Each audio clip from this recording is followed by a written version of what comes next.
નમસ્કાર ગુજરાત ગુજ સમાચાર યુટ્યુબ ચેનલમાં આપ સૌ મિત્રોનું ફરી એકવાર સ્વાગત છે। મિત્રો આજના તાજા અને મુખ્ય સમાચારમાં ગુજરાત સરકારે જાહેર કરી કોરોના નવી ગાઈડલાઈન।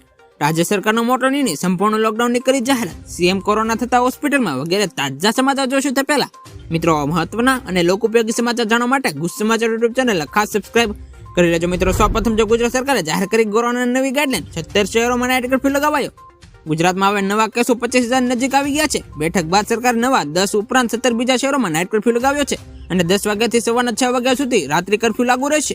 કોરોનાને કાબુ લેવા માટે રાજ્ય સરકારે લીધો મોટો નિર્ણય, સંપૂર્ણ લોકડાઉનની કરી જાહેરાત। દેશમાં કોરોના વધતા જતા કેસો જોતા ઘણા રાજ્યોમાં વીકેન્ડ કર્ફ્યુ અને નાઇટ કર્ફ્યુ લગાવવામાં આવી રહ્યા છે। ત્યારે તમિલનાડુ સરકારે રવિવારે એટલે કે 23 જાન્યુઆરી રાજ્યમાં સંપૂર્ણ લોકડાઉન લગાવવાનો નિર્ણય કર્યો છે। કેન્દ્ર સરકારે બાળકોને માસ્ક પહેરવા અંગે જાહેરાત કરી નવી ગાઈડલાઈન। વધતા જતા કોરોના સંકટ વચ્ચે કેન્દ્ર સરકારે બાળકો માટે નવી ગાઈડલાઈન જાહેર કરી છે, જેમાં જણાવે છે કે 5 થી ઓછી ઉંમરના બાળકો માટે માસ્ક પહેરવાની ભલામણ કરવામાં આવતી નથી। 6 થી 11 વર્ષના બાળકોની માતા પિતાની દેખરેખ હેઠળ માસ્ક પહેરી શકે છે।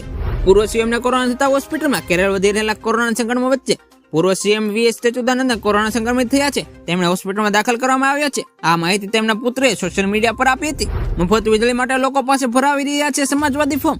અખિલેશ્વર યાદવ પૂર્વ વિધાનસભા ચૂંટણીમાં 300 યુનિટની મફત આપવાની વીજળીની જાહેરાત કરી છે।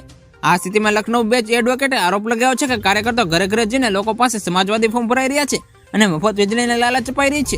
વીકેન્ડ કર્ફ્યુ હટાવવામાં આવશે। દિલ્હીના સીએમ અરવિંદ કેજરીવાલે રાજ્યમાં વીકેન્ડ કર્ફ્યુ હટાવવાની મંજૂરી આપી દીધી છે।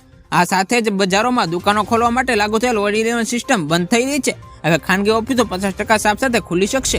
છેલ્લા 24 કલાકમાં રાજ્યમાં 1,04,888 એક્ટિવ કેસ છે, જેમાંથી 156 દર્દીઓ વેન્ટિલેટર પર છે। રાજ્યમાં અત્યાર સુધીમાં 10,01,563 રિપોર્ટ પોઝિટિવ આવ્યા છે।